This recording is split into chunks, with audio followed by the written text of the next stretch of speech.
அண்ணன் சீமா மேல அவதூறு பரப்பது எல்லா கட்சியும் கிடையாது. இந்த திருட்டு திராவிட திமுக ஒன்று பார்த்தீங்களா, அது அழிவு பாதை நோக்கி போகுது. அப்போ அதை வீழ்த்த வேண்டும் என்று ரொம்ப துடிக்குது நம்ம நாம் தமிழ் கட்சியை.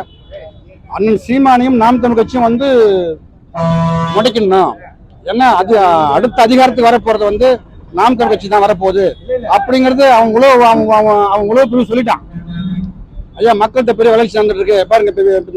இந்த வித்தாசலம் மண்ணில் இவ்வளவு பெரிய கண்ணை இறக்கிட்ட மக்கள் சுற்றுச்சூழல் பாசறை சார்பா தம்பி கொடுக்குறாங்க. தம்பி கதிரகாமன் உள்ளிட்ட தம்பி ஐயப்பா போன்ற தம்பிகள்லாம் ஒன்று சேர்ந்து ஒரு பெரிய செலவாகும். இது கட்சி கொடுக்குமானே கொடுக்காது.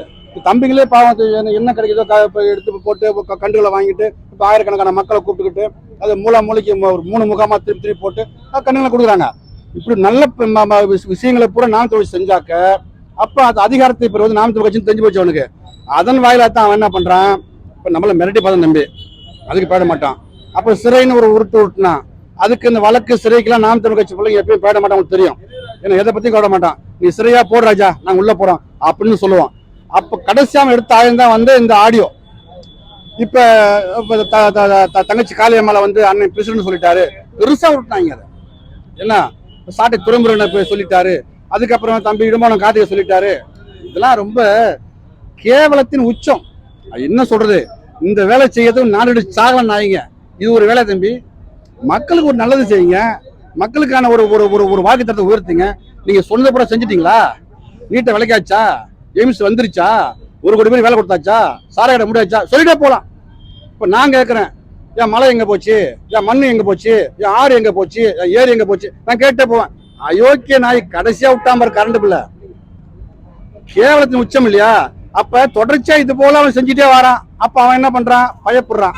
அடுத்து நாம் தமிழ் கட்சி அதிகாரத்தை பிடிச்சு விட்டா நம்மள ஆப் பிடிச்சிருவாங்கன்னு பயப்படுறான். அந்த ஆப்புக்காக என்ன பண்றான், மிரட்டுறது. அதுக்கு என்ன பண்றாரு, அவர் என்ன வருண் ஐபிஎஸ்ஸா? ஏங்க அவர் யாருங்க முதல்ல? வருண் ஐபிஎஸ் என்பவர் காவல்துறை கண்காணிப்பாளர் தானே. அவரு என்ன மாவட்ட செயலர் வேலை பார்த்துட்டு இருக்காரு? பார்க்க வேண்டிய அவசியம் அவனுக்கு வந்துருது. ஏங்க நீ திருச்சியில் இருக்கிற தம்பி பொறுப்புல, ஏன் தம்பி சாட்டை குற்றாலத்தில் இருக்கிறான், இங்க இருந்து பிடிக்க வேண்டிய அவசியம் இருக்கு உனக்கு? பாட்டு பண்ணது திருச்சிலையா குற்றாலத்திலையா? பாட்டு பண்ணது விற்க வேண்டியல. இது கேவலமா இல்லையா? அப்ப அவரு அந்த ஐபிஎஸ் வேலையை விட்டுட்டு என்ன மாவட்ட செயலர் வேலை பார்த்துட்டு இருக்காரு. திமுகவுக்கு சொம்படிக்கிற மாவட்ட செயலர் வேலை. இதெல்லாம் நாங்க எப்படி தெரியும் தம்பி. ஐயா, நீங்க உங்க மாதிரி காவல்துறை மொத்த காவல்துறை குற்றம் சொல்லல, நான் தெளிவா சொல்றேன் பாருங்க. மொத்த காவல்துறை குற்றம் சொல்லல. ஏன்னா காவல்துறையிலயும் ஒரு நீதிமன்றம் இருக்கிறாங்க, கொஞ்சம் சத்தியத்தின் வேலை இருக்கிறத செய்யறாங்க.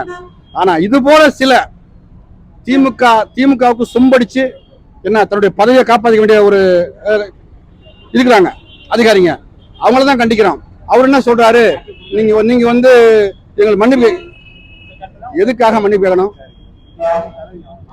எதுக்காக மன்னிப்பு கேட்கணும் சொல்லுங்க பாப்பா. பேசாத பேசிட்டோமா? திமுக பேசிட்டோமா? ஐயா வெற்றி கொண்டாட பேசிட்டோமா? சாதிக்கு பேசிட்டோமா?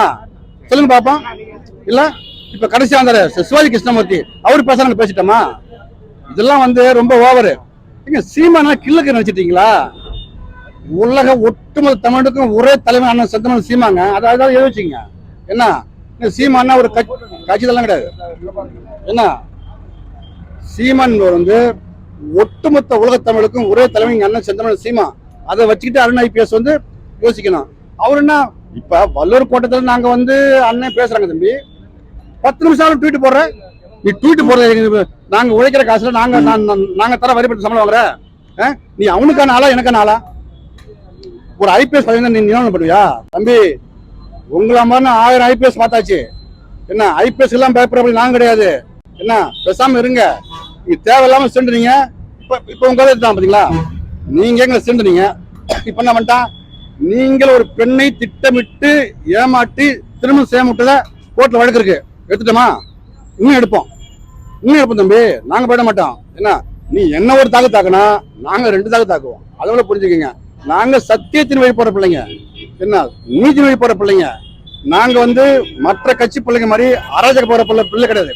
அண்ணன் செந்தமன் சீமான் வளர்ப்பு அப்படி என்ன அப்படி வளர்த்துருக்காங்க. நீ அதையெல்லாம் விட்டுட்டு எங்க நாம் தமிழ் கட்சி ஏசின்றது ஏன்? உனக்கு பேசுறதுக்கு வேற ஆளே கிடைக்கலையா? உனக்கு கொடுக்குற அஜெண்டா அது. உனக்கு தர கூலி, நீ கூலிக்கு வேலை செய்யற. நீ மக்களுக்கு ஒழுங்கா வேலை செய்ய தம்பி. கூலிக்கு வேலை செய்யாத. உதயநிதியோட படம் ரிலீஸ் சொல்ல முதல் அதெல்லாம் பார்ப்பாரு. உதயநிதி படம் ரிலீஸ் ஆனா அவரு பார்ப்பாரு, அவங்க பஞ்சாயத்துக்கு போவாரு, எல்லா விஷயம் பண்ணுவாரு. ஆனா மக்களுக்கான சேவைன்னா பண்ண மாட்டாரு. நாம் தமிழர் பிள்ளைங்க தேடி தேடி வழக்கு போடுவாரு. அடுத்து என்ன பண்ண வழக்கு பதியறதுக்கு திட்டமிடுவார். அந்த வேலையை பாக்குறாரு. நாங்க இந்த நிகழ்ச்சியின் சார்பா ஐயா வருண் ஐபிஎஸ்க்கு மிகப்பெரிய கண்டனத்தை நான் வந்து தெரிவிக்கிறேன். நான் இப்படியே தொடர்ச்சி நீங்க பண்ணிட்டு போனாக்க எங்க போராட்ட வடிவம் மாறும். எது போராட்ட ஐயா அருண் ஐபிஎஸ் சொல்லியிருந்தாங்கல்ல, ரவுடிகளை நாங்க வீழ்த்த போறோம், ஏன்னா ரவுடிகள் பாஷையில பேசணும்னு சொன்னாங்க. அது போல ஐயா வருண் நான் சொல்றேன், ஐயா நீங்க இப்படியே தொடர்ந்து எங்களே சென்றீங்கன்னாக்க எங்களுடைய போராட்ட வடிவம் மாறும். ஐயா நாங்க வேற வேலையிலிருந்து நல்ல வழியா வந்த பிள்ளைங்க, உங்களுக்கு தெரியும். எங்க தலைவர் வழியில இருந்து ஆயுதத்தை தூக்கி போட்டு சீமான் வழியில அறிவாத வழி வந்த பிள்ளைங்க, எங்களை இப்படியே விட்டுருங்க, அது எல்லாருக்கும் நல்லதுங்க. எங்களை சும்மா சும்மா தீண்டுறீங்க, எங்களுடைய போராட்டம் வடிவம் மாறும். அதான் என்னோட பதில்.